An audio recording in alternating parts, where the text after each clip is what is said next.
করছি আপনারা সবাই ভালো আছেন, ভালোর দলে আছেন। আর বৃহস্পতিবারের নতুন একটি এপিসোডে আপনাদের সবাইকে স্বাগত জানাচ্ছি। আপনারা সবাই জানেন যে আমরা গত বছরের মাঝামাঝি সময় থেকেই বলতে গেলে ইউটিউবে নতুন স্টোরি নিয়ে এসেছি এবং সেই সাথে বৃহস্পতিবারেও আমরা নতুন স্টোরি দেওয়া শুরু করেছি। আমরা চলে যাব আমাদের আজকের ঘটনায়। আশা করছি প্রথম থেকে শেষ পর্যন্ত আমাদের শুনবেন। 1 মিলিয়ন সাবস্ক্রাইবার আমাদের এখন, এবং আপনারা যদি সঙ্গে থাকেন, যদি সাহস হয়ে পাশে দাঁড়ান, তাহলে আমরা সামনের দিকে নির্দ্বিধায় এগিয়ে যাবার প্রেরণা পাবো। আমাদের চ্যানেলটি অবশ্যই সাবস্ক্রাইব করুন। চলুন সরাসরি চলে যাচ্ছি ঘটনায়। আসসালামু আলাইকুম রাসেল ভাই, আশা করি ভালো আছেন। আমি মেহেদি হাসান, লিখছি দুবাই থেকে। আমি 2011 সাল থেকে ভূত এফএম শুনে আসছি।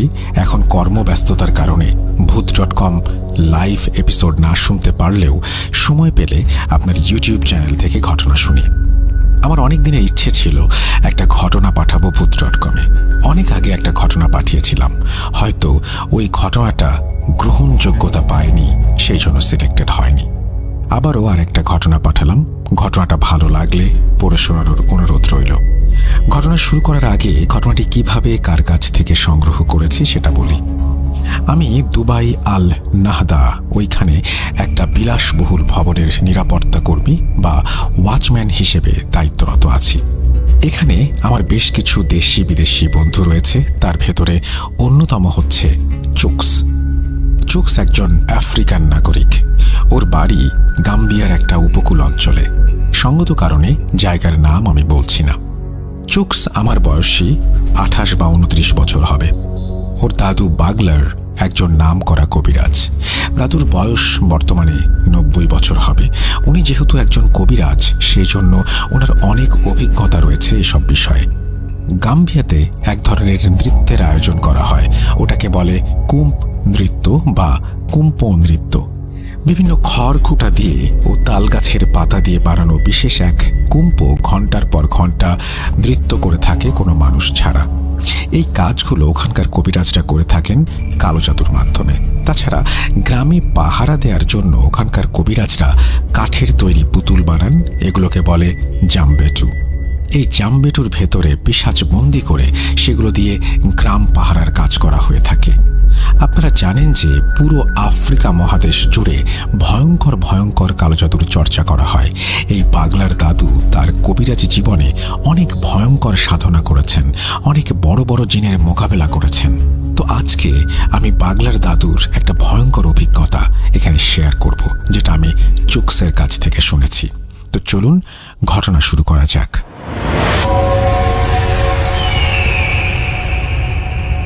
1990 সালের কোনো একটা সময় বাগলার ও লালা দাদু গাম্বিয়া থেকে মালি গেছেন তাদের তান্ত্রিক গুরুর সাথে দেখা করতে। লালা দাদু হচ্ছে বাগলার দাদুর একজন ঘনিষ্ঠ বন্ধু। তিনি বাগলার দাদুর মতো একজন কবিরাজ, আর এই তান্ত্রিক গুরু হচ্ছেন ওনাদের গুরু। 1975 সালে মালি থেকে এক তান্ত্রিক এসেছিলেন বাগলার দাদুর এলাকায় একজনের চিকিৎসা করতে। সেই মালি থেকে গাম্বিয়া এত দূর থেকে তাকে আনা হয়েছিল কারণ বিষয়টা অনেক জটিল ছিল, যা অন্যান্য সাধারণ কবিরাজের পক্ষে সমাধান করা সম্ভব ছিল না। ওই তান্ত্রিক মূলত একজন মহিলার ওপরে কালো জাদু কাটানোর জন্য এত দূর থেকে এসেছিলেন। তারপর এই গুরুর সাথে বাগলার দাদু ও বাগলার দাদুর বন্ধু লালা, তাদের দুজনের কথা হয়। ওনারা ওই তান্ত্রিক গুরুকে বেশ আপ্যায়ন করেন। তারপর তার কাছ থেকে কঠিন কঠিন জাদুবিদ্যা শেখার আগ্রহ প্রকাশ করলে এক পর্যায়ে মালির সেই তান্ত্রিক গুরু রাজি হন। তারপর থেকে বাগলার দাদু ও লালা দাদু অনেক কিছু শেখেন। বিগত 15 বছরে অনেকবার বাগলার দাদু গেছেন সেই তান্ত্রিক গুরুর সাথে দেখা করতে এবং তার কাছ থেকে অনেক অনেক কঠিন কঠিন জাদুবিদ্যা শিখেছেন। অনেক কঠিন সমস্যার সমাধানও নিয়ে এসেছেন। এবার একটা বিশেষ দরকারে দুই দাদু গেছেন তান্ত্রিক গুরুর সাথে দেখা করতে। এই তান্ত্রিক গুরুর বাড়ি মালির আকাসিয়া অঞ্চলে। এটি সেনেগাল ও মালির বর্ডার অঞ্চলে, তবে গাম্বিয়া থেকে বেশ দূরে। যাই হোক, বাগলার ও লালা দাদু গুরুর বাড়িতে যেয়ে দেখেন তার বাড়িতে অনেক মানুষের ভিড়। একজন নাম করা কবিরাজের বাড়িতে ভিড় থাকবে, এটাই স্বাভাবিক, কিন্তু এর আগে যতবার এসেছেন এত মানুষ কখনো তারা দেখেননি। দাদুরা বাড়ির ভেতরে প্রবেশ করে দেখেন উঠোনে একটা খাটের ওপরে একজন ৩০-৩২ বছরের মহিলার লাশ রাখা। এই লাশকে ঘিরে রয়েছে উপস্থিত সব মানুষ। সেখানে ওনাদের সেই তান্ত্রিক গুরু এবং তার কিছু শিষ্যও আছে। বাগলার দাদু ও লালা দাদুকে দেখতে পেয়ে তান্ত্রিক গুরু এগিয়ে আসেন, ভালো মন্দ কথা বলে এক জায়গায় বসতে বলেন। তারপর গুরু বলেন, তোমরা বসো, বিশ্রাম করো, আমি এই ঝামেলার কাজ শেষ করে এসে তোমাদের সাথে কথা বলছি।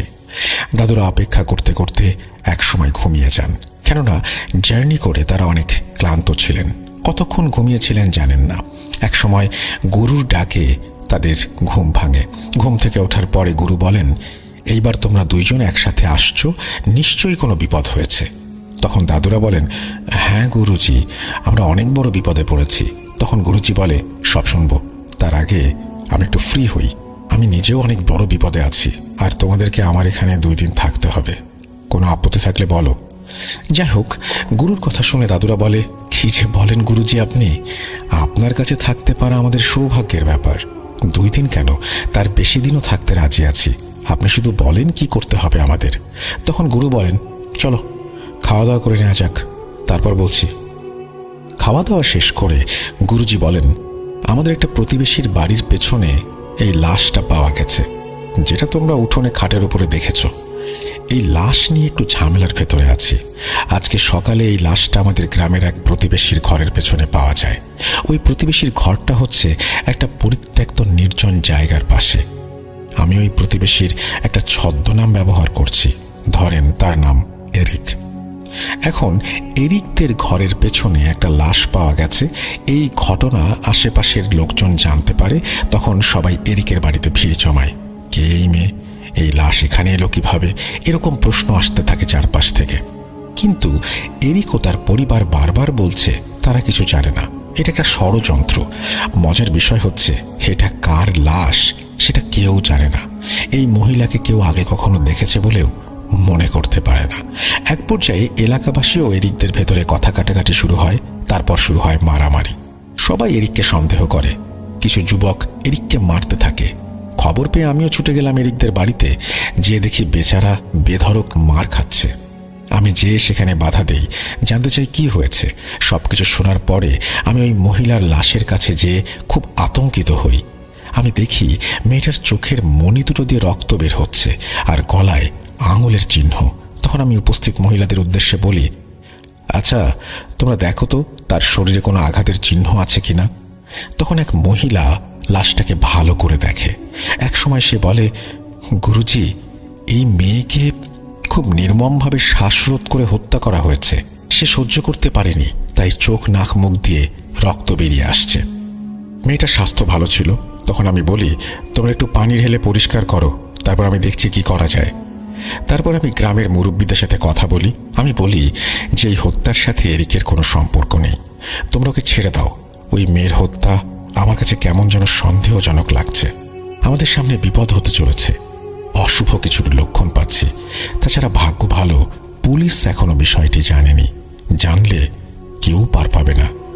আমার কথায় প্রথম থেকে সবাই একটু বিব্রত বোধ করলেও একসময় ওরা বিশ্বাস করে। যাই হোক, তারপর গ্রামবাসী জানতে চায় এই হত্যার কারণ কি হতে পারে। আমি বলি, এটা এখন বলা যাচ্ছে না, তবে আমি আজকে রাতে আমার জাদুবিদ্যা প্রয়োগ করে জানার চেষ্টা করব আসলে কি ঘটনা ঘটেছিল। তোমরা যদি আমাকে বিশ্বাস করো তবে এই লাশটা আমার বাড়িতে পৌঁছে দাও। তখন সবাই বলে, গুরুজি, আমরা আপনাকে অবশ্যই বিশ্বাস করি, আর আমাদের বিশ্বাস আপনি পারবেন। তারপর ওরা ধরাধরি করে লাশটা আমার বাড়িতে নিয়ে আসে। এই হচ্ছে আপাতত ঘটনা। এখন আমার তোমাদের থেকে একটা সাহায্য লাগবে। বাগলার দাদু জিজ্ঞাসা করেন, কি সাহায্য গুরুজি? তখন গুরুজি বলেন, আজকে রাতে তোমাদের দুজনকে নিয়ে আমি একটা রিচুয়াল করতে চাই এই লাশের ওপরে। এই রিচুয়ালের মাধ্যমে আমরা জানতে পারবো এই মহিলার পরিচয়, তাকে কে বা কারা হত্যা করেছে, কি উদ্দেশ্য। তখন লালা দাদু আর বাগলার দাদু বলে, এটা তো আত্মা ফেরানো জাদু। গুরুজি বলেন, হ্যাঁ, তোমরা ঠিকই বলেছ। এই জাদুর মাধ্যমে মৃত মানুষের ভেতরে আত্মা ফেরানো যায়, কিন্তু সেটা কিছু সময়ের জন্য। গুরুজি বলছেন, এটা আমি আমার ওস্তাদের কাছ থেকে শিখেছিলাম। আজ রাতে তোমাদের দুজনকে নিয়ে এই জাদু প্রয়োগ করব। এখন তোমরা বিশ্রাম করো, আমি যা যা প্রয়োজন সেগুলো ব্যবস্থা করে আসি। গুরুজি চলে যাওয়ার পরে লালা দাদু বলেন, বাগলার, আমাদের কি সৌভাগ্য, আফ্রিকার ইতিহাসের সবচেয়ে ভয়ানক ও কঠিন জাদু আজকে আমরা শিখব এবং দেখব। বাগলা দাদু বলেন, হ্যাঁ বন্ধু, আজকে আমাদের নতুন অভিজ্ঞতা হতে যাচ্ছে। দুজনে খুব উৎফুল্ল ছিল। অবশেষে বিকেল পেরিয়ে সন্ধ্যা হয়, সন্ধ্যা পেরিয়ে রাত। গুরুজি বলে, এই লাশটাকে আমার ছোট ঘরে, অর্থাৎ যে ঘরে বসে গুরুজি কবিরাজি করেন, সেই ঘরে নেওয়া হোক। বলে রাখা ভালো, আফ্রিকা মহাদেশে যারা এসব কবিরাজি বিদ্যা চর্চা করেন তাদের সবার আলাদা একটা ঘর থাকে। ঘরটা অনেকটা কুঁড়ে ঘরের মতো করে বানানো হয়। যাই হোক, গুরুজির কথা মতো বাড়ির সব সদস্য মিলে লাশটাকে ধরাধরি করে গুরুজির ছোট ঘরে নেওয়া হয়। তখন গুরুজি কিছু জিনিস নিয়ে সেই ঘরে প্রবেশ করেন।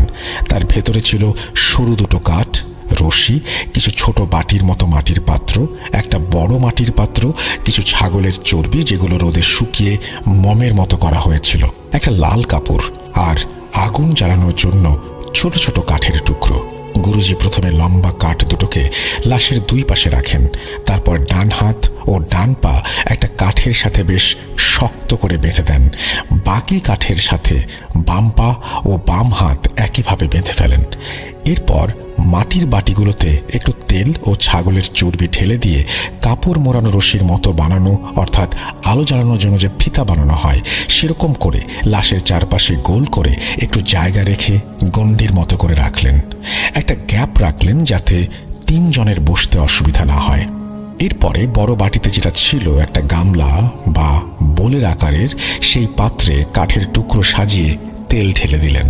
তারপর আস্তে আস্তে সবগুলো বাটি ও ওই পাত্রে আগুন জ্বালিয়ে দিলেন। পুরো ঘর তখন ধোঁয়ায় পরিণত হলো এবং সেই সাথে চর্বি পোড়া গন্ধ। অতিরিক্ত ধোঁয়ার কারণে কেউ ঘরে থাকতে পারলেন না। তখন গুরুজি বললেন, কিছুক্ষণের জন্য ঘর থেকে বের হতে হবে, একটু পরে ধোঁয়া কমে গেলে সাধনা শুরু করব। ওনারা 3 জন ঘর থেকে বের হয়ে ধোঁয়া কমার অপেক্ষা করতে লাগলেন। এর ভেতরে গুরুজি বাগলার দাদু ও লাল দাদুকে মন্ত্র শিখিয়ে দিলেন। কিছুক্ষণ পরে ধোঁয়া কমে গেলে আবার সেই ঘরে তারা প্রবেশ করলেন। এবার গুরুজি লাশের পশ্চিম পাশে বসে পড়লেন, পূর্ব দিকে মুখ করে। লাশ আর গুরুজির মাঝখানে ফাঁকা জায়গায় আগুনের বড় পাত্রটা রাখলেন গুরুজি। তারপর বাগলার দাদুকে বললেন, বাগলার, তুমি লাশের পাশে মাথার কাছে বসে পড়ো আর কাঠ দুটোকে শক্ত করে ধরে রাখবে। লালা, তুমি লাশের পায়ের কাছে বসো, কাঠ দুটোকে শক্ত করে ধরে রেখো। প্রচণ্ড শক্তি প্রয়োগ করতে হবে তোমাদের। এই লাশের শরীরে যখন আত্মা ফিরে আসবে তখন সেটা বল প্রয়োগ করে এখান থেকে ছুটে পালাবার চেষ্টা করবে। আমি তন্ত্র বলে ওকে ধরে রাখবো, তবে যদি কোনোভাবে এখান থেকে ছুটে যেতে সক্ষম হয় তবে আমরা কেউ বাঁচব না। গুরুজির কথা শুনে দাদুর একটু ভয় পেলেও গুরুজির ওপরে বিশ্বাস রেখে তারা তাদের জায়গায় বসে পড়ে। তখন গুরুজি বলে, তোমাদের যে মন্ত্র শিখিয়ে দিয়েছি সেটা জোরে জোরে পড়তে থাকো, আর লাশে আত্মা না আসা পর্যন্ত পড়েই যাবে। দাদুরা মন্ত্র পড়তে শুরু করে, ওদিকে গুরুজিও মন্ত্র পড়তে থাকেন। বেশ কিছুক্ষণ পরে হঠাৎ করে ওই ঘরের মধ্যে ভূমিকম্প শুরু হয়। মনে হচ্ছে এক্ষুনি ঘরের সবকিছু ভেঙে মাথার উপরে পড়বে। বাগলার দাদু ও লালা দাদু বেশ ভয় পেয়ে যান। তারা দুজনে অভিজ্ঞ ও বড় কবিরাজ হওয়ার পরেও তাদেরও সাহস এবং ধৈর্য যেন কমে যাচ্ছিল। গুরুজির ওপরে বিশ্বাস রেখে তারা ধীরে ধীরে স্বাভাবিক হন আর চোখ বন্ধ করে মন্ত্র পড়তে থাকেন। হঠাৎ দাদুরা লক্ষ্য করেন লাশের শরীর নড়ে উঠল। লাশ নড়ে ওঠার সাথে সাথে বাগলার দাদু ও লালা দাদু দুজনে কাঠ দুটোকে দুপাশ থেকে শক্ত করে রাখেন। নড়াচড়া ক্রমেই তীব্র থেকে তীব্রতর হচ্ছে। বাগলার দাদু ও লালা দাদু শরীরের সর্বশক্তি দিয়ে কাঠ দুটোকে ধরে রেখেছেন। এমন সময় গুরুজি আগুনের পাত্রটা নিয়ে উঠে দাঁড়ালেন আর উচ্চ স্বরে মন্ত্র পড়তে পড়তে লাশের চারপাশে ঘুরতে থাকলেন। একটা জিনিস খেয়াল করেন, একটা জ্বলন্ত আগুনের পাত্র যেটা দীর্ঘ সময় জ্বলছে সেটা ধরার সাথে সাথে হাত পুড়ে যাবার কথা, কিন্তু মন্ত্র বলে কিছু হয়নি গুরুজির। তা না হলে উনি সেটা কিভাবে ধরেছেন? এটাই হচ্ছে কালো জাদু। গুরুজি আগুনের পাত্রটা নিয়ে ঘুরতে থাকেন আর মন্ত্র পড়তে থাকেন। এদিকে লাশ ছটফট করতে থাকে এবং চারপাশটা মনে হচ্ছে এখনই লণ্ডভণ্ড হয়ে যাবে। এভাবে চলতে থাকে অনেক সময়, কিন্তু গুরুজি, লালা দাদু ও বাগলার দাদু মন্ত্র পড়া বন্ধ করেননি। তারা উচ্চ স্বরে মন্ত্র পড়তে থাকেন। মন্ত্র পড়ার এক পর্যায়ে লাশটার ছটফটানি থেমে যায় এবং লাশটা কথা বলে ওঠে।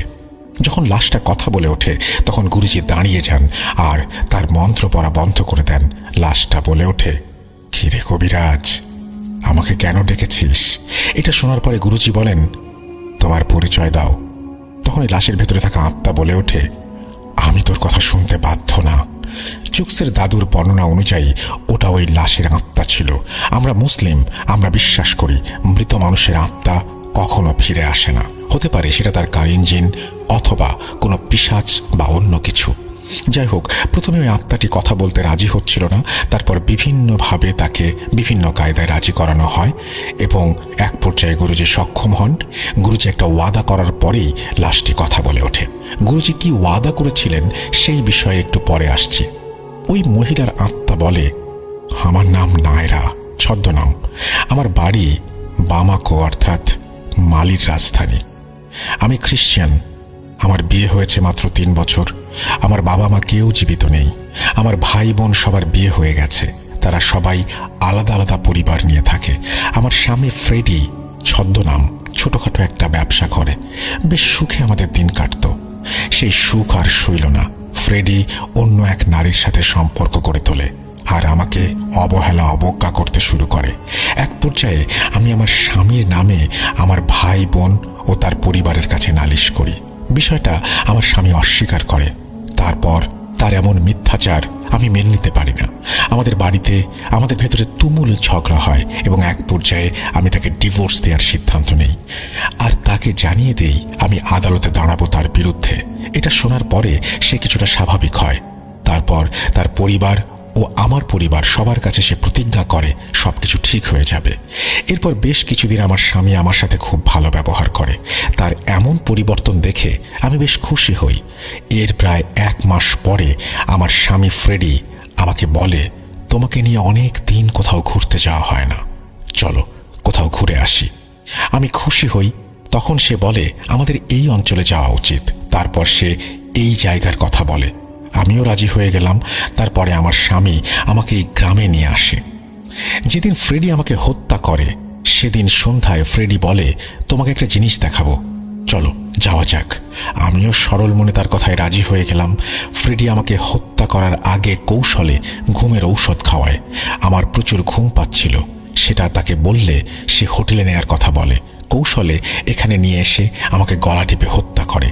তারপর আমার লাশ এখানে ফেলে পালিয়ে যায় আর এভাবে আমার মৃত্যু হয়। মহিলার আত্মার কাছ থেকে তার হত্যাকাণ্ডের ঘটনা শুনে উপস্থিত আমরা সবাই মর্মাহত হই এবং ফ্রেডির ওপরে আমাদের প্রচুর রাগ হয়। নীরবতা ভেঙে গুরুজি নায়রার আত্মাকে বলে, এখন তুমি বলো আমি তোমার জন্য কি করতে পারি?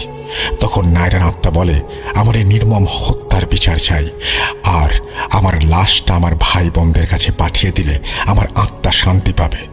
গুরুজি একটু চিন্তা ভাবনা করে বলে, তোমার স্বামীকে ঈশ্বর অবশ্যই সাজা দেবেন। আমি তার উপরে মরণ বাণ মারব। তার মতো পাপীর বেঁচে থাকার কোনো অধিকার নেই।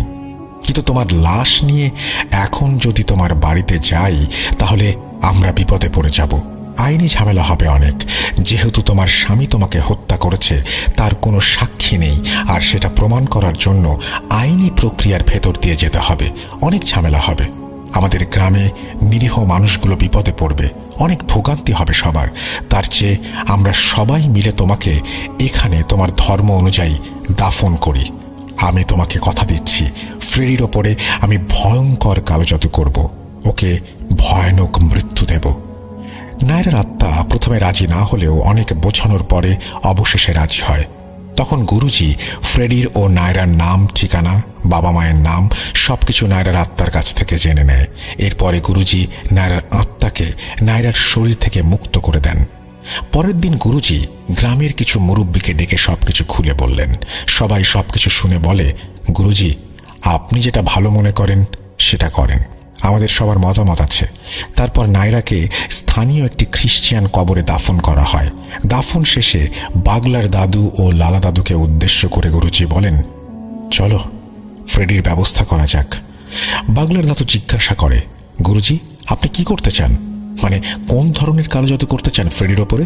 তখন গুরুজি বলে, আমি ওর উপরে এমন কালো জাদু করব, ও শুধু মৃত্যু কামনা করবে, কিন্তু কমপক্ষে 20 দিনের আগে ওর মৃত্যু হবে না।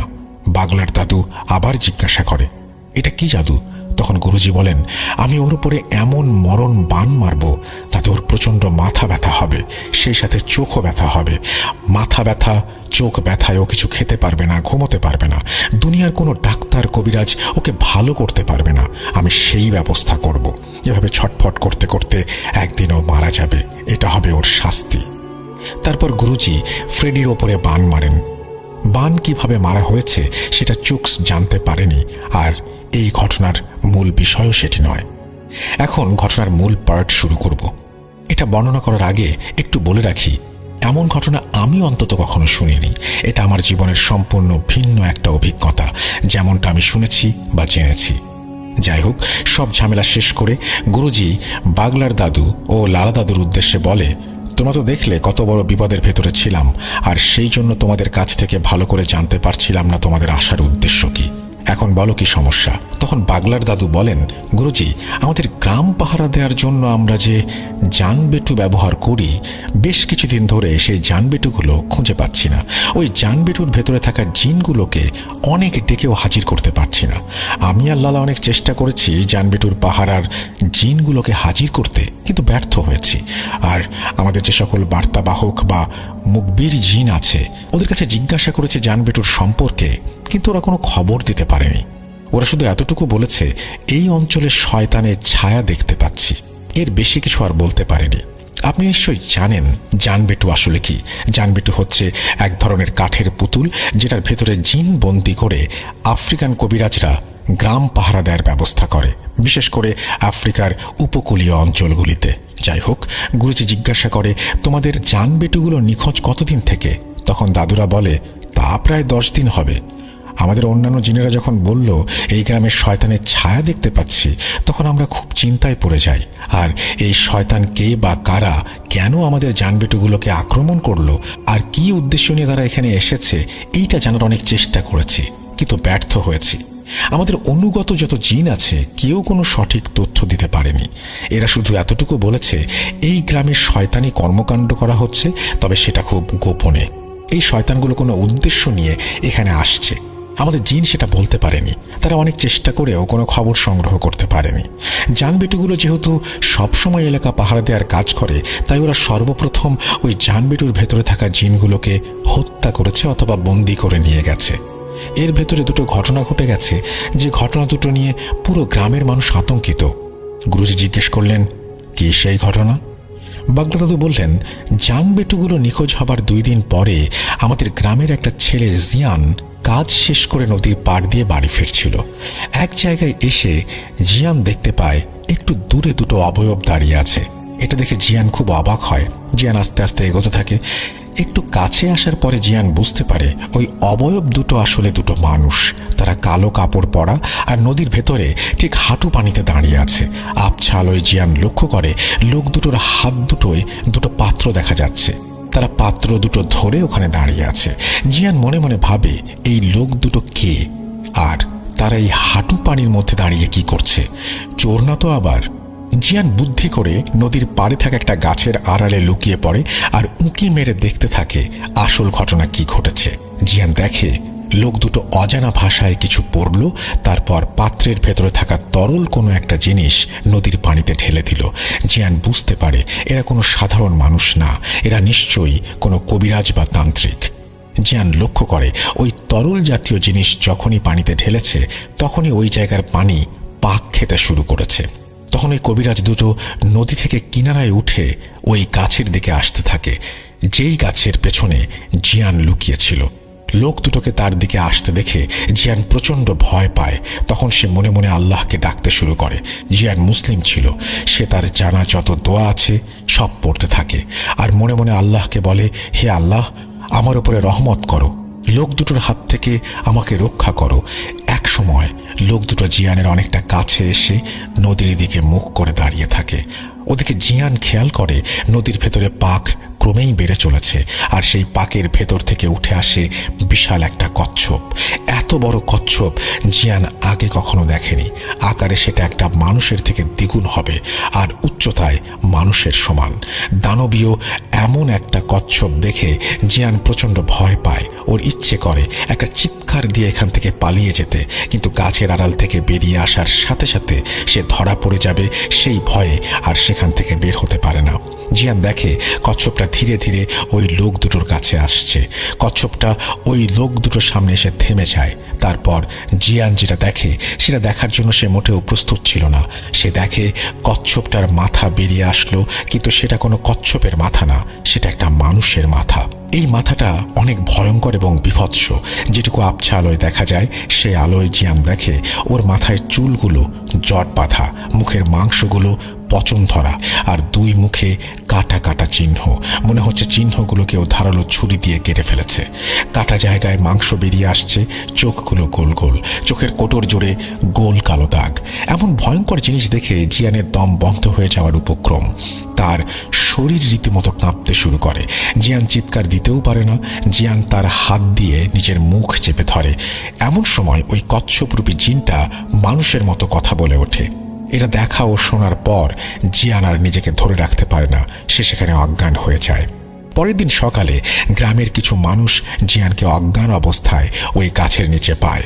আমি আর লালা খবর পেয়ে ছুটে যাই জিয়ানকে দেখতে। গিয়ে দেখি মসজিদের ইমাম সাহেব জিয়ানকে ঝাড়ফুঁক করছে। ইমাম সাহেবের চেষ্টায় জিয়ান সুস্থ হয়ে ওঠে। আমি আর লালা ইমাম সাহেবকে জিজ্ঞাসা করি, হুজুর কি হয়েছে, আপনি কি বুঝলেন? ইমাম সাহেব বলেন, অশুভ কর্মকাণ্ডের ইঙ্গিত পাচ্ছি। যাই হোক, জিয়ান একটু সুস্থ হলে সে পুরো ঘটনা খুলে বলে। তখন আমরা বুঝতে পারি আসলে ঘটনা কি ঘটেছে। ইমাম সাহেব বলেন, জিয়ান, খোদা তোমার সাথে ছিল বলে ওই শয়তানের নজর থেকে তুমি বেঁচে গেছো। তুমি দোয়াদুরুদ পড়েছিলে বলে ওই শয়তানগুলো তোমাকে দেখতে পায়নি। ওরা যদি তোমাকে দেখতে পারত তবে তোমাকে ওখানে মেরে ফেলতো। আমরা জিয়ানকে জিজ্ঞেস করি, আচ্ছা জিয়ান, তুমি কি ওই লোক দুটোকে চিনতে পেরেছো?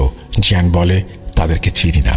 যাই হোক, তারপর আমি, লালা, ইমাম সাহেব যার যার জায়গা থেকে চেষ্টা করি সেদিন রাতে কি ঘটেছে সেটা জানার, কিন্তু ব্যর্থ হই।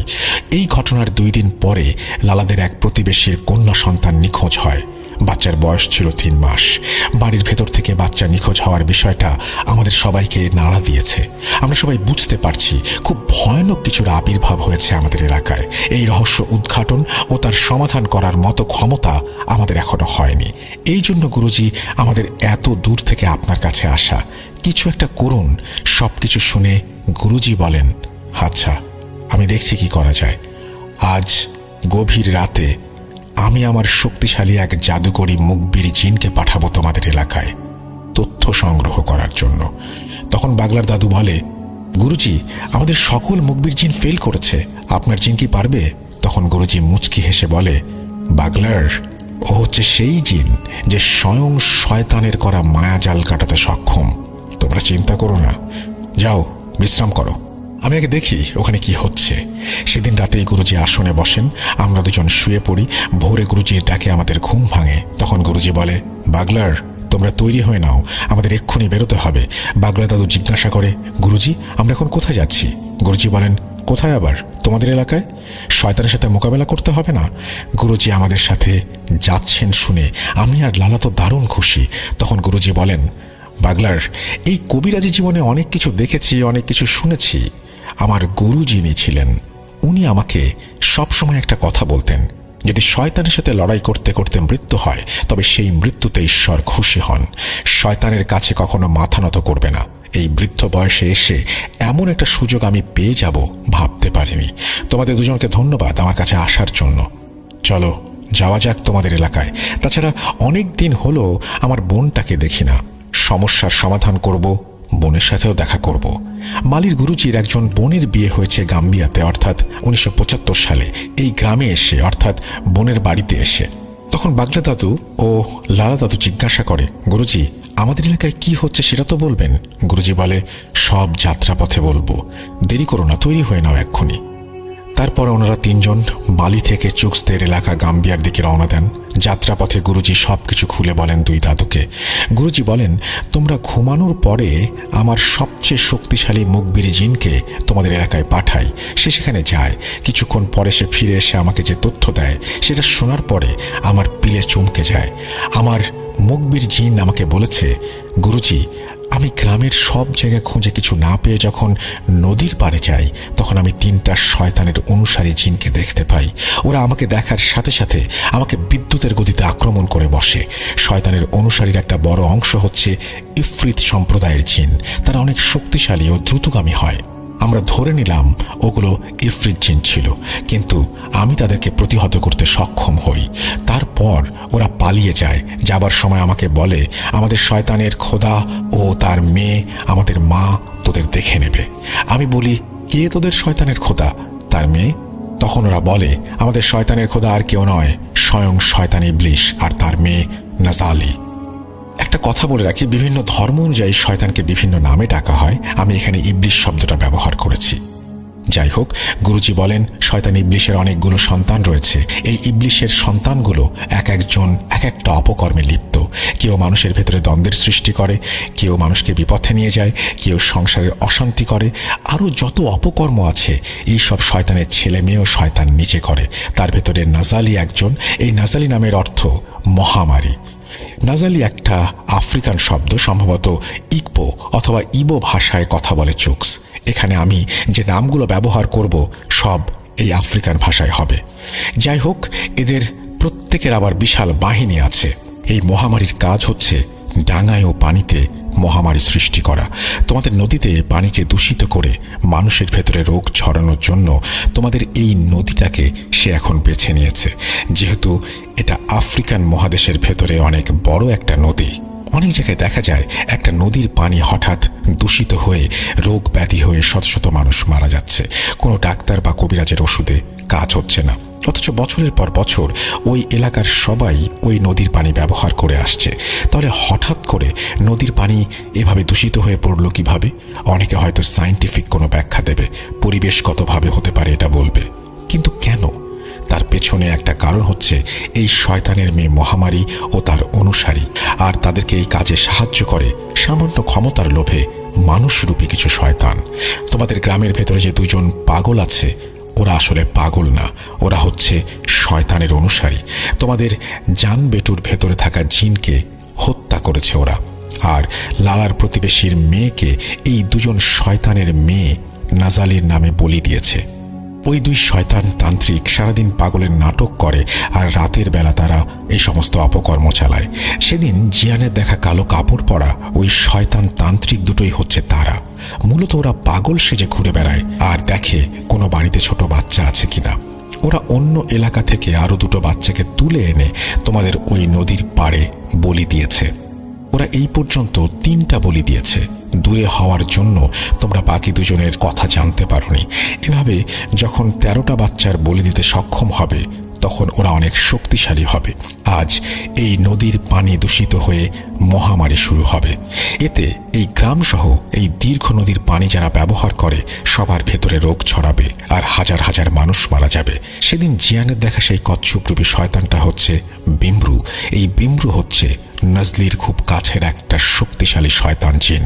নজলি বিমরুকে নদী দূষণের দায়িত্ব দিয়েছে, আর নজলির গোলাম এই বিমরু এই কাজ করে। এদিকে ক্ষমতার লোভে বিমরুর হয়ে এই দুজন তান্ত্রিক শয়তানি কর্মকাণ্ডে সাহায্য করছে। সেদিন রাতে ওদের হাতে থাকা 2টো পাত্রের ভেতরে ছিল 2টো বাচ্চার তাজা রক্ত। প্রথমে বাচ্চা দুটোকে বলি দিয়ে তার রক্ত এই পাত্রে ধারণ করা হয়েছে। তারপর তাদের সব শয়তানি কর্মকাণ্ড শেষে পাত্র ভর্তি তাজা রক্ত শয়তানের মেয়ে নাজালির জন্য উৎসর্গ করা হয়েছে। আর সেই জন্য বিমরু পানি থেকে উঠে এসে একটা কচ্ছপের রূপ ধরে আর শয়তান তান্ত্রিক দুটোকে বলে, দ্বিতীয় বলি কবে দিতে হবে, কখন দিতে হবে। এখন তোমরা বলো, এত কিছু জানার পরে আমি কি বসে থাকবো? তাই তোমাদের সাথে বেরিয়ে পড়লাম শয়তানের সাথে যুদ্ধ করার জন্য। যদি ওই শয়তান তান্ত্রিক দুটো কোনোভাবে 13টা বাচ্চাকে বলি দিতে সক্ষম হয়, তবে এই গ্রাম মৃত্যুপুরী হয়ে যাবে। আমাদের প্রথম কাজ গ্রামে যেয়ে সবাইকে এই বিষয়গুলো খুলে বলা। তারপর তাদেরকে সাথে নিয়ে কৌশলে ওই পাগল বেশি শয়তান দুটোকে খুঁজে বের করে তাদেরকে হত্যা করা। দ্বিতীয় কাজ হচ্ছে নদীর ভেতরে থাকা ভালো জিনদের এই বিষয়গুলো জানানো ও তাদেরকে সতর্ক করা, তারা যেন এই শয়তানের সাথে যুদ্ধে অংশগ্রহণ করে এবং সেই জন্য তাদেরকে অনুরোধ করা। তৃতীয় কাজ হচ্ছে ওই নদীতে থাকা শয়তানের মেয়ে গোলাম বিমরু ও তার পুরো পরিবারকে হত্যা করা। শেষ কাজ এই গ্রামে একটা রিচুয়াল করে গ্রামটাকে সুরক্ষিত করা, যাতে ভবিষ্যতে আর কোনো শয়তান সেখানে সহজে না আসতে পারে। গুরুজির কাছ থেকে এত কিছু শোনার পরে বাগলার ও লালা দাদু বলে, গুরুজি, এত কিছু হয়ে গেল অথচ আমরা কিছুই বুঝতে পারলাম না। গুরুজি মুচকি হেসে বলেন, তোমরা কেবল শিখছো, তোমাদের এখনো অনেক কিছু অজানা আছে, তবে তোমরা একদিন আমার থেকেও বড় কবিরাজ হবে। যাই হোক, অনেক লম্বা জার্নি করে অবশেষে গুরুজিকে নিয়ে বাগলার দাদু ও লালা দাদু তাদের গ্রামে পৌঁছালেন। সবাই যখন খবর পায় গুরুজি এসেছেন, তখন গ্রামের সবাই ছুটে আসে গুরুজিকে দেখতে, কেননা গুরুজি হচ্ছে এই গ্রামের আত্মীয়। বেশ কয়েকবার এই গ্রামে উনি এসেছেন। তাছাড়া উনি এখানে আসার পরে অনেকের অনেক জটিল সমস্যার সমাধান করেছেন। এই জন্য গুরুজি অনেক পরিচিত ও সুনামও আছে। গুরুজি প্রথমে তার বোনের বাড়িতে ওঠে এবং গ্রামের মোড়ল ও সম্মানিত যত লোক আছে সবাইকে খবর দিতে বলে। খবর পেয়ে সবাই চলে আসে গুরুজির কাছে। তখন গুরুজি বাগলার দাদু, লালা দাদু ওই গ্রামের সব মোড়ল শ্রেণীর লোকদের নিয়ে একটা বৈঠক করে। সবাইকে সবকিছু খুলে বলা হয় আর কি কি করতে হবে সেটাও বলে দেয়া হয়। বৈঠক শেষে গ্রামের কিছু যুবক ছেলেদের নিয়ে দুটো দল গঠন করা হয়, আর এই দুটো দলকে দায়িত্ব দেওয়া হয় যেখান থেকে যেভাবেই হোক পাগল দুটোকে ধরে নিয়ে আসতে হবে জীবিত। কাজটা খুব সাবধানে করতে হবে, কেউ যেন সেদিকে খেয়াল রাখতে না পারে। তারপর তাদেরকে একটা নির্জন জায়গার কথা বলা হয় যেখানে ওদেরকে ধরে নিয়ে আসতে হবে। মুরব্বীর কথা মতো দল দুটি বেরিয়ে পড়ে, আর কিছুক্ষণ পরে তারা সেই দুই পাগলকে ধরে গ্রামের সেই ফাঁকা জায়গায় নিয়ে আসে। তারপর তাদের কাছ থেকে কিছু জিনিসপত্র পাওয়া যায়। এই জিনিসগুলো মূলত তন্ত্র সাধনার সময় কাজে লাগে। তবে তাদের কাছে একটা বই পাওয়া যায়। উপস্থিত সবাই বইটা দেখে ধরে নেন এটা একটা জাদুবিদ্যার বই, কারণ বইয়ের ভেতরে অদ্ভুত সব শয়তানি ছবি আর ভিন্ন ভাষায় লেখা বইটি। ওরা কোনো কথা বলে না। গুরুজি যখন এই বইটি হাতে নিয়েছেন, এক নজর দেখেই সেটা তিনি ছুঁড়ে ফেলে দেন। গুরুজি বলেন, আমার হাত অপবিত্র হয়ে গেল। এটা কিসের বই তোমরা জানো? উপস্থিত সবাই বলে, না। তখন গুরুজি বলে, এটা হচ্ছে কোডেক্স গিগাস, অর্থাৎ শয়তানের বাইবেল। আরে, এরা তো মানুষ নয়, এরা শয়তানের ধর্ম গ্রহণ করেছে। ওরা যে কত নিষ্পাপ বাচ্চাকে শয়তানের নামে বলি দিয়েছে সেটা সৃষ্টিকর্তা ভালো জানেন। সময় নষ্ট না করে ওদেরকে জিন্দা আগুনে পুড়িয়ে মেরে ফেলো। গুরুজির কথা মতো ওদের শরীরে পেট্রোল ঢেলে আগুন জ্বালিয়ে দেয়া হয়। ওরা মরার আগে শুধু একটা কথা বলে, আমাদের শয়তানের খোদা তোমাদের শাস্তি দেবে। ওই দুজনের কাছ থেকে অনেক কিছু জিজ্ঞাসা করা হয়েছিল মরার আগে, যেমন তোমরা কতদিন ধরে এই শয়তানি কর্মকাণ্ডে লিপ্ত, কোথা থেকে এসেছো, ইত্যাদি ইত্যাদি। কিন্তু ওরা নাকি কোনো কথার উত্তর দেয়নি। যাই হোক, শয়তান দুটোকে আগুনে জ্বালিয়ে দেওয়া হয়, সেই সাথে ওই শয়তানি কিতাবও আগুনে পুড়িয়ে ফেলা হয়। গুরুজি বলেন, ওদের হাড় ও ছাই থাকবে সব একটা গর্তে এবং সেই গর্ত মাটিতে ভরাট করে দেবে। তারপর গুরুজি বলে, বাগলার ও লালা, আজ রাতে তোমরা আমার সাথে ওই নদীর পাড়ে যাবে যেখানে জিয়ান ওই কচ্ছপটা দেখেছিল। আর নদীর পাড়ে যাবার আগে একটা কাজ করতে হবে, 7টা গাভীর দুধ দহন করতে হবে, একটা পাত্রে করে নিয়ে আসতে হবে সেটাকে, আর শক্ত করে দুটো লাঠির ব্যবস্থা করতে হবে। গুরুজির কথা মতো 7টা গরুর দুধ এক পাত্রে সংগ্রহ করা হয় আর শক্ত দুটো লাঠি।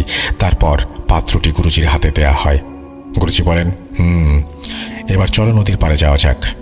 বাগলার দাদু ও লালা দাদুকে সাথে নিয়ে গুরুজি নদীর সেই জায়গায় যান যেখানে সেই শয়তানটিকে দেখা গিয়েছিল। তারপর গুরুজি বলেন, তোমাদের হাতের লাঠি দুটো আমাকে দাও। লাঠি দুটো নিয়ে গুরুজি মন্ত্র পড়ে তাতে ফু দেন। তারপর গুরুজি বলেন, আমি এখন নদীর ভেতরে যাব, আর আমি যাওয়ার পরে তোমরা দুজন লাঠি হাতে করে দাঁড়িয়ে থাকবে। এখানে কেউ আসার চেষ্টা করবে, কিন্তু যখনই দেখবে তোমাদের হাতে এই মন্ত্র পড়া লাঠি, তখন কেউ আর এখানে আসতে পারবে না। আমি পানির নিচে যাওয়ার পরে কিছু শয়তান পানির ভেতর থেকে ওপরে আসার চেষ্টা করবে, কিন্তু উঠতে পারবে না। আমি পানির ভেতরে শয়তানদের দেখে নেব, আর ওপরের শয়তানদের তোমরা দেখে রাখো। তোমরা যদি বুঝতে পারো কেউ তোমাদের কাছে এসেছে, তখন সৃষ্টিকর্তার নাম নেবে এবং জোরে করে তাকে আঘাত করবে। তারপর দেখবে শয়তান কেমন লেজ গুটিয়ে পালায়। গুরুজির কথা শুনে বাগলার ও লালা দাদু বলে, গুরুজি, আপনি কোনো চিন্তা করবেন না, আমরা আছি এখানে, আপনার কোনো চিন্তা নেই, আপনি যান। তারপর গুরুজি নদীর পানিতে নেমে পড়েন, মানে একদম কিনারায় যেখান থেকে পানি শুরু। তারপর মন্ত্র পড়ে ওই দুধের পাত্রে ফুঁ দিতে থাকেন। তারপর দুধ ভর্তি পাত্রটি পানিতে ডুবিয়ে দেন। তার কিছু সেকেন্ডের ভেতরেই গুরুজির সামনে পাক খাওয়া শুরু হয় এবং ফাঁকা হয়ে যায়। তখন গুরুজি সেই ফাঁকা জায়গা দিয়ে নদীর ভেতরে প্রবেশ করেন। ডাঙায় বাগলার ও লালা দাদু লাঠি হাতে দাঁড়িয়ে সব দেখছেন। গুরুজি চলে যাওয়ার পরে শুরু হয় বন্য সব জীবজন্তুর ভয়ঙ্কর হুঙ্কার। চারপাশ জুড়ে যত সব ভয়ঙ্কর জন্তু জানোয়ার গর্জন করতে থাকে। বাগলা দাদু লক্ষ্য করে নদীর পাড়ে গাছপালার ভেতর থেকে অনেক জোড়া চোখ ওদের দিকে ভয়ঙ্কর দৃষ্টিতে তাকিয়ে আছে। এই দৃশ্য দেখে মোটামুটি ভয় পেলেও দুজনের একজন ওই জায়গা থেকে এক চুলো নড়েনি। প্রায় 1 ঘন্টা পরে নদীতে আবারও পাক শুরু হয়, আর আগের মতো পাকের জায়গাটা ফাঁকা হয়ে যায়। এদিকে পাক শুরু হওয়ার সাথে সাথে আশেপাশে সব হুঙ্কার গর্জন থেমে যায়। তার কিছুক্ষণ পরে গুরুজি সেইখান থেকে উঠে ডাঙায় চলে আসে। গুরুজি ডাঙায় আসার পরে বাগলার ও লালা দাদু লক্ষ্য করে গুরুজি একটুও পানিতে ভেজেনি। গুরুজির জামা কাপড় সম্পূর্ণ শুকনো। এটা দেখে দুজনে খুব অবাক হয়। যাই হোক, গুরুজিকে দেখে দাদুরা জিজ্ঞাসা করে, গুরুজি আপনি ঠিক আছেন? গুরুজি বলে, হ্যাঁ আমি ঠিক আছি। তোমাদের কোনো অসুবিধা হয়েছে? তারা বলে, হ্যাঁ, অনেকগুলো শয়তান এসেছিল, জন্তু জানোয়ার সেজে ভয় দেখানোর চেষ্টা করছিল। তখন গুরুজি বলে, এই লাঠির সামনে আসার মতো সাহস কারো নেই, এখন বাড়ি চলো, আজকে গভীর রাতে এই শয়তানি খেলা শেষ করতে হবে, এখানে বাসা বাঁধা বড় শয়তানকে মারতে হবে। তখন দাদুরা জিজ্ঞেস করে, গুরুজি আপনি যে উদ্দেশ্যে নদীর ভেতরে গেলেন সেটা সফল হয়েছে? গুরুজি বলেন, হ্যাঁ হয়েছে। সব সমস্যা সব ঝামেলা শেষ করে পরবর্তীতে গুরুজি বলেছিল নদীর ভেতরে কি হয়েছিল। গুরুজি বলেন, আমি পানির নিচে নামলাম, আমি দেখতে পেলাম একটা রাস্তা চলে গেছে। আমি সেই রাস্তা ধরে হাঁটতে থাকলাম। একটু সামনে যাওয়ার পরে একটা কালো ছায়া আমার পথ আটকে দাঁড়ায়। আমাকে বলে, এই কবিরাজ কোথায় যাচ্ছিস? আমি বলি, সেটা জেনে তোর কি কাজ, আমার পথ ছাড় বলছি। তখন ওই ছায়াটা আমাকে বলে, তোর এত বড় সাহস, আমাদের জগতে এসে আমাকে বলিস পথ ছাড়তে? আমি বুঝতে পারি এই শয়তান এত সহজে পথ ছাড়বে না। আমি আমার জামার পকেট থেকে কিছু পাথরের টুকরো বের করি, যেটা আমি আসার সময় বাড়ি থেকে নিয়ে এসেছিলাম। আমি সেই পাথরে মন্ত্র পড়ে ফুঁ দিয়ে ওই ছায়ায় ছুঁড়ে মারলে ও চিৎকার করে সেখান থেকে অদৃশ্য হয়ে যায়। তারপর আমি আবার হাঁটতে থাকি। কিছু দূর যাওয়ার পর দেখি ভয়ঙ্কর একটা কালো সাপ ফনা তুলে আমার পথ আটকে রেখেছে। অনেক বড় একটা সাপ, 3টি মাথা একসাথে ফনা ধরে আছে। আমি সেদিকে দাঁড়াতেই 3 মাথা একসাথে নড়ে ওঠে। 3 জন মানুষ যদি একসাথে একই কথা বলে তাহলে যেমন শোনা যাবে, ঠিক সেই রকমভাবেই 3টি মাথা মানুষের মতো করে কথা বলে ওঠে। ওরা বলে, এই কবিরাজ থাম, তুই এখানে যে উদ্দেশ্যে আসছিস সেটা হবে না, প্রাণে বাঁচতে চাইলে ফেরত যা। তখন আমি একটা পাথর দিয়ে ওই সাপের দিকে ছুঁড়ে মারি, সেটা অদৃশ্য হয়ে যায়। তারপর কিছুক্ষণ হাঁটার পরে একটা বিশাল প্রাসাদ দেখতে পাই। আমি বুঝতে পারি এটাই পানির নিচে থাকা জিন সর্দারের বাড়ি। আমি গেটের কাছে যাওয়ার সাথে সাথে দুজন আমাকে দেখে বলল, গুরুজি আপনি একা এসেছেন? আমরা আপনাকে আনতেই যাচ্ছিলাম, আমাদের সর্দার আপনার জন্য অপেক্ষা করছে। প্রাসাদের ভেতরে ঢুকলাম। ভেতরে যেয়ে দেখি সর্দার সেখানে বসে আছে, তার সাথে অনেকে আছে। আমাকে দেখে সর্দার প্রথমে সালাম জানায়, তারপর তার সাথে ভালো মন্দ কথা হয়। তারপর আমরা কাজের কথা এলাম। সর্দার বলে, গুরুজি আপনার হাঁড়ি ভর্তি 7টি গরুর দুধের উপহার আমার পছন্দ হয়েছে, আমি কি জানতে পারি আপনি কি জন্য এখানে এসেছেন? তখন আমি সর্দারকে সবকিছু খুলে বলি। সর্দার তার কিছু সংবাদ সংগ্রহকারী গোয়েন্দাকে নিয়োগ করে। তারপর তাদের কাছে জিজ্ঞাসা করে গুরুজি যেটা বলছেন সেটা সত্যি কিনা। ওরা বলে, হ্যাঁ এখানে কিছু শয়তান আছে, কিন্তু কি অপকর্ম করার জন্য এসেছে সেটা এখনো আমরা বুঝতে পারছি না, এই জন্য আপনাকে কোনো তথ্য দিতে পারিনি, আর আমরা নজর রেখেছি ওদের ওপর। তখন ওদেরকে আমি বলি, সর্দার দেখো, তোমাদের জিনদের কোনো দোষ নেই, ওরা এমন মায়াজাল সৃষ্টি করতে পারে যেটা মানুষ তো দূরের কথা, কোনো জিনও ধরতে পারে না। আমি আমার অনুগত একজন জাদুকরী মুখবির জিনের কাছ থেকে তথ্য সংগ্রহ করেছি। তারপর আমি সর্দারকে আমার পরিকল্পনার কথা বলি যে কিভাবে এই শয়তানদের শায়েস্তা করতে হবে। তখন সর্দার বলে, গুরুজি আপনি চিন্তা করবেন না, আপনি শুধু আমাকে ডাকলেই আমি আমার সর্বশক্তি দিয়ে শক্তিশালী সেনাবাহিনী সহ যুদ্ধ চালানোর জন্য হাজির হয়ে যাব। তারপর আমি সর্দারকে বলি আজ গভীর রাতে আমি আসবো এই নদীর পাড়ে। সর্দার আমার কথায় রাজি হয়। এরপর আমি সেখান থেকে চলে আসি। তখন সর্দার আমাকে তার 2 জন জিনের মাধ্যমে এখানে পৌঁছে দেয়। নদীর ভেতর থেকে ওঠার পরে গুরুজি বলেছিলেন আজকে গভীর রাতে তিনি আবার দাদুদের সাথে এখানে আসবেন, এখানেই আসন করে বসবেন, যা করার করবেন। তখনকার মতো ওনারা বাড়িতে চলে যান। যাওয়ার পথে কোনো সমস্যা হয়নি, কারণ গুরুজির সাথে ছিলেন সেই জন্যই। যাই হোক, বাগলার দাদু গুরুজিকে খাওয়ার জন্য অনুরোধ করেন। দাদু বলেন, গুরুজি আপনি সারাদিন কিছু খাননি, আসুন কিছু খেয়ে নেবেন। তখন গুরুজি বলেন, বাগলার আমি এই সমস্ত কাজে আসার পরে কিছু খাই না যতক্ষণ পর্যন্ত আমি কাজটা শেষ করছি। তোমরা খাওয়া দাওয়া করলে করে নিতে পারো। তখন দাদু বলে, কি যে বলেন গুরুজি, আপনি না খেলে আমরা কি করে খাবো? তখন গুরুজি বলে, আমার 2টো জিনিস লাগবে, তোমরা পারবে এই 2টো জিনিস এনে দিতে? বাগলা দাদু বলেন, কি জিনিস গুরুজি, আপনি বলুন শুধু। গুরুজি বলে, 1 মুঠো চাল আর একটা মুরগি। বাগলার দাদু বলে, এটা আমার বাড়িতে আছে। বাগলার দাদু একটা মুরগি ও 1 মুঠো চাল এনে দেন। ওগুলো নিয়ে সেই রাতে ওনারা আবারও নদীর পাড়ে আসেন। গুরুজি বলেন, তোমরা 2টো বড় পাতা নিয়ে আসো। তখন পাশে থাকা গাছ থেকে বাগলার দাদু 2টো বড় পাতা নিয়ে আসে। গুরুজি বলে, ওই পাতার উপরে চালগুলো 2 ভাগ করে রাখো। সেটাই হয়। তারপর গুরুজি মুরগিটাকে জবাই করে সেই মুরগির রক্ত চালগুলোর উপরে ফেলতে থাকেন। 2টো পাতার উপরে রাখা চালের উপরে সমানভাবে রক্ত দিয়ে চালগুলো ভিজিয়ে দেন। তারপর গুরুজি বলেন, যাও এই চালগুলো নদীতে ভাসিয়ে দিয়ে এসো। ওদিকে গুরুজির কথা মতো দাদুরা চালগুলো নদীতে ভাসিয়ে দিয়ে আবারও গুরুজির কাছে এসে বসে পড়ে।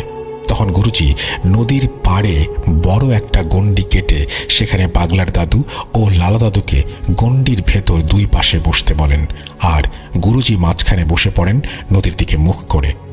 গুরুজি লালা দাদু ও বাগলা দাদুকে মন্ত্র শিখিয়ে দিয়ে সেটা পড়তে বলেন। 2 পাশে 2 জন মন্ত্র পড়তে থাকে, আর গুরুজি মাঝখানে বসে মন্ত্র পড়ছেন। তারপর তিনি তার পকেট থেকে 3টা পাথর বের করে সেগুলো এক এক করে নদীর দিকে ছুঁড়ে মারেন। পাথর 3টা ছুঁড়ে মারার সাথে সাথে নদীতে আগের মতো পাক খাওয়া শুরু হয়, আর একটু পরে সেই পাকের ভেতর থেকে উঠে আসে জিয়ানের দেখা সেই কচ্ছপ। বাগলা দাদু বলেছিলেন এই কচ্ছপ নাকি বিশাল এক দানবের মতো। তারপর ধীরে ধীরে ওনাদের 3 জনের দিকে আসতে থাকে সেটি। কচ্ছপটি ওনাদের 3 জনের সামনে এসে থেমে যায়, আর তার মাথার জায়গা থেকে 2টো মানুষের মাথা বেরিয়ে আসে। সেই মাথা দেখতে ভয়ঙ্কর, বিভৎস। তার মাথার চুলগুলো জট বাঁধা, মুখের মাংসে পচন ধরা এবং বিভিন্ন জায়গায় ক্ষত চিহ্ন। মনে হচ্ছে চিহ্নগুলো কেউ ধারালো ছুরি দিয়ে কেটে দিয়েছে। চোখের কোটরে কালো দাগ। এটাই সেই বিমরু। বিমরু বলে, কিরে কবিরাজ, আমাকে কেন ডেকেছিস? কবিরাজ বলে, তোরা যে উদ্দেশ্যে এখানে এসেছিস সেটা করা যাবে না, এখান থেকে চলে যা। তখন বিমরু বলে, তোর এত বড় সাহস, তুই আমাকে হুকুম করিস? তুই জানিস না আমি কে? তখন গুরুজি বলে, হ্যাঁ আমি জানি তুই একটা শয়তান, আর আমি ঈশ্বরের সেবক। তোর মনে কোনো দয়া মায়া নেই। আমি দয়ালু, আমি চাইলে তোকে শাস্তি দিতে পারতাম। তোর কথায় নিষ্পাপ 3টা শিশুকে বলি দিতে হয়েছে। সেই অপরাধে তোকে হত্যা করা আমার পাপের কিছু না। তবুও ভালোই ভালোই বলছি, তুই এখান থেকে চলে যা, তা না হলে তোকে হত্যা করতে বাধ্য হব। তখন বিমরু এক পৈশাচিক হাসি হাসতে থাকে। তারপর হাসি থামিয়ে বলে, কবিরাজ, তোর সাহস থাকলে এই গণ্ডির বাইরে এসে কথা বল। তখন গুরুজি হেসে বলে, তোর নাকি অনেক ক্ষমতা, আমার গণ্ডির ভেতরে এসে দেখা। কথা শোনার পরে বিমরুর আগে গড়গড় করতে থাকে। গুরুজি আবারও বলে, শেষবারের মতো তোকে বলছি, এই এলাকা ছেড়ে যাবি কিনা বল। বিমরু বলে, না। তখন গুরুজি বলে, দাগুরা, শয়তানটাকে মেরে ফেল। এই কথা বলার সাথে সাথে পাশের জঙ্গল থেকে এক লাফে কিছু একটা সবার সামনে চলে আসে। বাগলার দাদু দেখে বিশাল একটা সিংহ, যার অর্ধেক মানুষের মতো। অন্ধকারে সেটা হাতির থেকেও বড়। হাত পা সব আছে, শরীর আছে মাথা সিংহের মতো। চোখের সামনে দানবী এক সিংহ দেখে দাদু বেশ ভয় পেয়ে যায়। ততক্ষণে বিমরু তার কচ্ছপের খোলস থেকে হাত পা বের করে মানুষের মতো উঠে দাঁড়ায়। শুরু হয় দুজনের মধ্যে তুমুল যুদ্ধ। এবার গুরুজি ওপরের দিকে চেয়ে মন্ত্র পড়তে থাকে, আর ওর দিকে যুদ্ধ চলছে। এমন সময় আমরা দেখি নদীর পানিতে উথাল পাথাল অবস্থা, মনে হচ্ছে ভেতরে ঝড় বয়ে যাচ্ছে। নদী ও নদীর 2 পারের জায়গায় একটা নারকীয় অবস্থা সৃষ্টি হয়। দাগুরা এবং বিমরুর লড়াই তখনও চলছে। দাদু বলছে, ভয়ে আমাদের দম যাবার অবস্থা। এতদিনে আমরা কবিরাজি জীবনে এমন ভয়ঙ্কর যুদ্ধ দেখিনি। আমরা দুজন ভয়ে জড়সড় হয়ে গণ্ডির ভেতরে বসে থাকলাম, চোখ বুজে, আর ঈশ্বরকে ডাকতে থাকলাম। দুজনের ভেতরে সমানে যুদ্ধ চলছে। হঠাৎ কোথা থেকে একই রকমের আরও একটা সিংহ হাজির হয় আর ঝাঁপিয়ে পড়ে বিমরুর ওপরে। এবার ওরা দুজনে বিমরুকে ভালো মতো ধরে ফেলে। তারপর ওরা প্রথমে বিমরুর শরীর থেকে মাথা আলাদা করে, এরপর পুরো শরীর টেনে ছিঁড়ে টুকরো টুকরো করে ফেলে। বিমরু শেষ। তারপর ওই সিংহ দুটো এক লাফে নদীর ভেতরে চলে যায়। ওরা নদীর ভিতরে যাওয়ার সাথে সাথে নদীর পানি আরো ভয়ঙ্করভাবে অশান্ত হয়ে পড়ে। এদিকে গুরুজি মন্ত্র পড়ে যাচ্ছে। যুদ্ধ চলে প্রায় ঘন্টার মতো। তারপর সব স্বাভাবিক। এদিকে গুরুজি বেহুশ হয়ে মাটিতে পড়ে যায়। গুরুজি মাটিতে পড়ে যাওয়ার পরে আমরা বেশ আতঙ্কিত হয়ে গুরুজিকে ধরে ফেলি। আমরা ভীষণ ঘাবড়ে যাই, কারণ গুরুজির বয়স হয়েছে, উনি মারা গেলেন না তো, এই ভেবে আমাদের বুক কেঁপে ওঠে। আমরা বুঝতে পারি গুরুজি মারা যাননি, উনি বেহুশ হয়েছেন। এমন সময় এক লাফে নদীর ভেতর থেকে সিংহরূপী দাগুরা ও তার সঙ্গী ডাঙায় অর্থাৎ আমাদের সামনে এসে দাঁড়ায়। আমরা ভীষণ ভয় পেয়ে যাই। এরকম দানবীয় জিন এত কাছে। আমরা লক্ষ্য করি ওদের দুজনের হাতে অনেকগুলো মরা গুই সাপ। তখন ওদের ভেতর থেকে একজন বলে, সব শয়তানগুলোকে হত্যা করা হয়েছে, এখন গুরুজিকে নিয়ে তোমরা বাড়ি চলে যাও। ভোরের আলো ফোটার সাথে সাথে গুরুজির জ্ঞান ফিরে আসবে, ভয়ের কিছু নেই। এই বলে ওরা ওখান থেকে অদৃশ্য হয়ে যায়। আমরা গুরুজিকে ধরাধরি করে বাড়ি নিয়ে আসি, ভোরের জন্য অপেক্ষা করি। অবশেষে ভোরের আলো ফুটতেই গুরুজির জ্ঞান ফিরে আসে। সব কিছু স্বাভাবিক হলে গুরুজি গোসল করেন। তারপর আমরা সবাই গোসল করে একসাথে খাওয়া দাওয়া করি। পরবর্তীতে জানতে চাই গুরুজির কাছে গুরুজি কেন অজ্ঞান হয়ে পড়লেন। গুরুজি এক ভয়ঙ্কর তথ্য দেন, যেটা শুনে আমরা ভীষণ ভয় পেয়ে যাই এবং অবাক হই। আসলে সেই রাতে কি হয়েছিল যেটা দাদুর এখনো অজানা রয়ে গেছে। এখন বলছি সেই ঘটনা, তবে তার আগে চলে যাই সেই রাতে, যে রাতে গুরুজি তার সংবাদ সংগ্রহকারী জিনকে পাঠালেন এখানে কি কি হচ্ছে সেটা দেখার জন্য। সেরাতে গুরুজি ওনার সংবাদ সংগ্রহকারী জিনের সাথে কথা বলার পরে তার শক্তিশালী জিন বন্ধু দাগুরাকে ডাকেন। দাগুরা শব্দের অর্থ সিংহপুরুষ। এই দাগুরা জিনদের ভেতরে যত জাতের জিন আছে তার ভেতরে সবচেয়ে শক্তিশালী। শুধু তাই নয়, দাগুরা হচ্ছে জিনদের সর্দারদের সর্দার, অর্থাৎ জিনদের ভেতরে অনেক জাতি আছে আর প্রত্যেক জাতি ও গোত্রের একজন সর্দার থাকে, আর এই সব সর্দারদের সর্দার হচ্ছে দাগুরা। দাগুরা এত শক্তিশালী যে সে একা লক্ষ লক্ষ জিনের সাথে লড়াই করতে পারে। তার রয়েছে বিশাল এক জিন সেনাবাহিনী, আর এই দাগুরা জিন খুবই ধার্মিক ও ন্যায়পরায়ণ। সে নিজেকে সবসময় অন্যায় থেকে দূরে রাখার চেষ্টা করে, আর অন্যায়ের বিরুদ্ধে প্রতিবাদ করাই তার কাজ। সে কয়েক হাজার বার শয়তানের সাথে যুদ্ধ করেছে। প্রশ্ন উঠতে পারে, শয়তান তো অমর, শয়তানের মৃত্যু নেই, তবে একজন জিন হয়ে শয়তানের সাথে কিভাবে যুদ্ধ করে? হ্যাঁ, শয়তানের মৃত্যু নেই, তবে শয়তান কখনো সরাসরি প্র্যাকটিক্যালি কোনো কিছু করতে পারে না। এই যেমন মানুষ বলি দেয়া, হত্যা করা, মহামারী ছড়ানো ইত্যাদি ইত্যাদি। শয়তান যেটা করতে পারে সে পরামর্শ দিতে পারে এবং মানুষ এবং জিনকে ধোঁকা দিতে পারে। শয়তান এই ধরনের কর্মকাণ্ডগুলো পরিচালনা করে মাত্র, সেগুলো মানুষের দ্বারাই কার্যকরী হয়। এই বিমরু হচ্ছে অনেক শক্তিশালী, ধূর্ত, চালাক ও নিষ্ঠুর শ্রেণীর ইফরিত জিন। সে প্রায় 2000 বছর ধরে শয়তানের সান্নিধ্যে থেকে বিভিন্ন সময়ে বিভিন্ন অপকর্মে লিপ্ত ছিল। সে সমুদ্রের তলদেশ থেকে তার শয়তানি আখড়া গেড়ে বসে, আর বহুদিন ধরে এই সমুদ্র পথে চলার সময় অনেক জাহাজ সে ডুবিয়ে দিয়েছে আর জাহাজে থাকা নাবিকদের হত্যা করেছে। এভাবে সে হাজার হাজার মানুষের প্রাণ নিয়েছে। আপনারা হয়তো দ্য ডেভিল সির নাম শুনেছেন। এই যে ডেভিল সি, যেখানে রহস্যজনকভাবে জাহাজ হারিয়ে যায়, পানিতে ডুবে যায়, আরও অনেক কিছু আছে যেগুলো বর্ণনা করে ঘটনাকে আর বড় করতে চাই না। তবে এই বিমরু চরিত্র ও পূর্বের কার্যকলাপের সাথে ডেভিল সির কোনো যোগসূত্র থাকতে পারে। যাই হোক, এই নদীতে আসার আগে শয়তানের মেয়ে নাজালির সাথে তার সাক্ষাৎ হয়। নাজালি তার কাজে সন্তুষ্ট হয়ে তাকে একটা দায়িত্ব দেয়। তখন নাজালি বিমরুকে বলে, যাও, মানুষের ভেতরে মহামারী ছড়িয়ে দাও, হাজার হাজার নিষ্পাপ লোকের প্রাণ নিয়ে নাও। মূলত নাজালি তাকে এখানে পাঠিয়েছে মহামারী ছড়ানোর জন্য। একবার সেই কাজে সফলতা অর্জন করতে পারলে রোগ ব্যাধিতে আক্রান্ত হয়ে হাজার হাজার মানুষের জীবন চলে যাবে। এতে শয়তানের মেয়ে খুশি হয়ে আরও তাকে শক্তিশালী করে দেবে। এই পুরো ব্যাপারগুলো যখন আমি জানতে পারি তখন আমি এই জিন বন্ধু দাগুরাকে স্মরণ করি, কারণ আমি জানি নির্দিষ্ট প্রক্রিয়া ছাড়া এই জিন কারো ডাকে সাড়া দেয় না। যাই হোক, সেটাতে আমার ডাকে সাড়া দিয়ে দাগুরা হাজির হয়। তারপর আমি তাকে সবকিছু খুলে বলি। শুনে দাগুরা প্রচণ্ড রেগে যায় আর বলে, আগামীকাল সেখানে যাও, আমি সব সময় তোমার সাথে থাকবো আর সময় মতো আমি তাকে হত্যা করব। তারপর দাগুরা আমাকে সবকিছু বুঝিয়ে দেয় কিভাবে কি করতে হবে। এই সবকিছুর প্ল্যান মাস্টার দাগুরা নিজে। একজনকে সহজে হত্যা করা যায় না, তাকে ভালো হওয়ার সুযোগ দিতে হয়, তার পাপের প্রায়শ্চিত্ত করার সুযোগ দিতে হয়।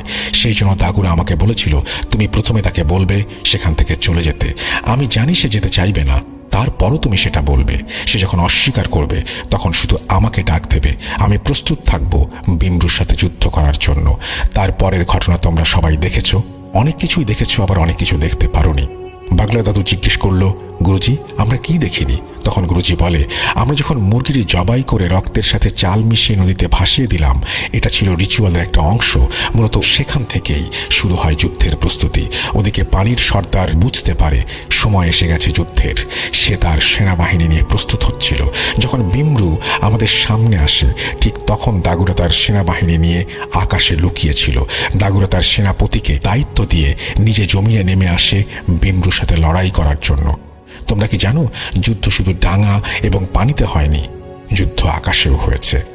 বিমরুর বিপদ বুঝতে পেরে হাজার হাজার শয়তানের অনুসারীরা এসেছিল বিমরুকে বাঁচানোর জন্য এবং তার হয়ে যুদ্ধ করার জন্য। কিন্তু ততক্ষণে আমি মন্ত্র বলে একটা বলয় সৃষ্টি করি। সেই বলয় ভেদ করে ওই শয়তানগুলো নিচে আসতে পারেনি। আমি এমন কঠিন ও লম্বা লম্বা মন্ত্র পাঠ করেছি যা পাঠ করতে আমার নিঃশ্বাস বন্ধ হয়ে যাচ্ছিল। শয়তানগুলো ওপর থেকে আমার উপরে প্রভাব বিস্তার করার চেষ্টা করছিল। আর যদি একবার আমি ভুল করতাম আর আমার এই বলয় ভেঙে যেত, তবে আমরা সবাই মারা যেতাম। ওই শয়তানগুলো নিচে নেমে আসতে সক্ষম হতো আমার মন্ত্র বলে, এবং দাগুরার সেনাপতি ও তার সৈন্যবাহিনীর আক্রমণের ওপরে শয়তান জিনগুলো ওখানেই মারা যায়। আমি চেয়ে চেয়ে দেখেছি আর মন্ত্র পড়েছি। দাগুরার সেনাপতি যখন দেখে দাগুরা একা পেরে উঠছে না বিমরুর সাথে, তখন সে তার সৈন্যদের ওখানে দায়িত্ব দিয়ে দাগুরার কাছে চলে আসে। আর এই দুজনের শক্তির কাছে বিমরু পরাজিত হয়। বিমরুকে হত্যা করার পরে দাগুরা এবং তার সেনাপতি চলে যায় নদীর ভেতরে বাকি শয়তানগুলোকে হত্যা করার জন্য। তারপর আমি অজ্ঞান হয়ে যাই। অবশ্য ততক্ষণে সব শয়তানগুলোকে হত্যা করা হয়ে গেছে। তবে দুঃখের বিষয় এটা, এই যুদ্ধে পানির নিচে থাকা বেশ কিছু ভালো জিন ও দাগুরার কিছু সৈন্য নিহত হয়েছে। আর এভাবেই একটা ভয়ঙ্কর শয়তানি বাহিনীকে দাগুরা এবং পানির নিচের সর্দার পরাস্ত করে এবং তাদের সবাইকে মেরে ফেলতে সক্ষম হয় দাগুরা এবং সেনাবাহিনীর হাতে। তোমরা যে গুই সাপগুলো দেখেছো, ওগুলো সব মৃত শয়তানের অনুসারী। তো এটাই ছিল মূল ঘটনা, যার অনেক কিছু তোমরা জানো না। গুরুজির কাছে সবকিছু শোনার পরে দাদুরা বেশ অবাক হন এবং গুরুজির অনেক প্রশংসা করতে থাকেন। আর দাদুরা দুঃখ প্রকাশ করেন সেই সমস্ত জিনদের জন্য যাদের রক্ষা করা সম্ভব হয়নি। এরপর গুরুজি এই গ্রামটা পুরোপুরি বন্ধ করে দেন। সেবার গুরুজি 4-5 দিন ছিলেন তার বোনের বাড়ি। আপ্যায়নের কোনো কমতি ছিল না তার। গ্রামের প্রত্যেকটা মানুষ গুরুজির কাছে কৃতজ্ঞ। গুরুজির এই 4-5 দিনে বাগলার দাদুরা অনেক কিছু শেখেন গুরুজির কাছ থেকে। এরপরেও বেশ কয়েকবার বাগলার দাদু গেছেন গুরুজির বাড়ি। তবে এটাই ছিল গুরুজির শেষবারের মতো আসা মালি থেকে গাম্বিয়া। গুরুজি এখন আর জীবিত নেই, তবে গাম্বিয়ার প্রবীণদের কাছে গুরুজি এখনও এক মহানায়ক। ওনার মতো কবিরাজ আফ্রিকা মহাদেশে খুব কম ছিল। এই ঘটনাটি অর্থাৎ ঘটনার দ্বিতীয় পর্ব, এটি এখনও যারা প্রবীণ তাদের মুখে মুখে শোনা যায়। এখনও সন্ধ্যা হলে অনেক প্রবীণরা তার নাতি নাতনিদের নিয়ে বসে যান গুরুজির গল্প করতে। উনি মরেও এখনও জীবিত। আমি চুকসের কাছে গুরুজির নাম জিজ্ঞাসা করেছিলাম, সে নাম বলতে পারেনি। চুকসের কাছ থেকে বেশ কিছু ঘটনা শুনেছি, কিন্তু সেগুলো আমাদের বাংলাদেশের প্রেক্ষাপটে গ্রহণযোগ্য নয়। ঘটনার ভেতরে এমন কিছু বিষয় রয়েছে যেগুলো নিয়ে প্রচুর সমালোচনা হতে পারে। এই ঘটনাগুলো সংগ্রহ করতে আমার বেশ বেগ পেতে হয়েছে। সে অনেক এলোমেলোভাবে ঘটনা উপস্থাপন করেছিল, তাকে বারবার প্রশ্ন করতে হয়েছিল। যেমন জিন বলতে ওরা বোঝে demon, devil, black devil, spirit ইত্যাদি ইত্যাদি। কিন্তু আমরা মুসলিমরা জিন শব্দটা ব্যবহার করেছি বোঝার সুবিধার্থে। কর্মব্যস্ততার কারণে সময় করে পুরো ঘটনাটা সংগ্রহ করে শুরু থেকে লিখতে অনেক সময় লেগেছে। জানি না কতটুকু সাজিয়ে লিখতে পারলাম। মেহেদী হাসান লিখেছেন দুবাই থেকে। Thank you so much. অনেক লম্বা একটা স্টোরি, অনেক লম্বা একটা story. Thank you very much, এবং অনেক ইন্টারেস্টিং একটা স্টোরি। আপনাদের সবাইকে অনেক ধন্যবাদ ধৈর্য নিয়ে শোনার জন্য, এবং আপনাকেও ধন্যবাদ এই ঘটনাটি আমাদের সামনে উপস্থাপন করার জন্য। আশা করছি ভবিষ্যতে আপনার ঘটনা পাবো। ভালো থাকবেন আপনি। তো লিসেনার্স, আমরা আজকের মতো এখানেই শেষ করছি। আশা করছি আমাদের এই ঘটনাটি আপনাদের ভালো লেগেছে। যদি ভালো লাগে অবশ্যই আমাদের জানাবেন, যদি ভালো না লাগে তাও আমাদের জানাবেন। আমরা আজকের মতো বিদায় নেব না, ঠিক আসলে আমরা আজকের মতো অন্য ঘটনায় যাব। সেই পর্যন্ত সবাই ভালো থাকুন, সুস্থ থাকুন, মোস্ট ইম্পর্টেন্টলি ভূত.com এর সাথে থাকুন। আল্লাহ হাফেজ।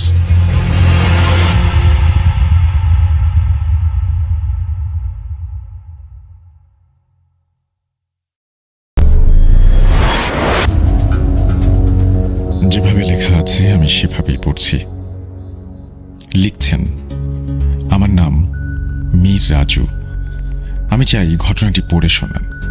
তিনি তার মোবাইল নাম্বারও শেয়ার করেছেন। তারপরে তিনি লিখছেন, প্রিয় রাসেল ভাই, আশা করি আপনি ভালো আছেন, কারণ আপনি ভালোর দলে। আমি মীর রাজু।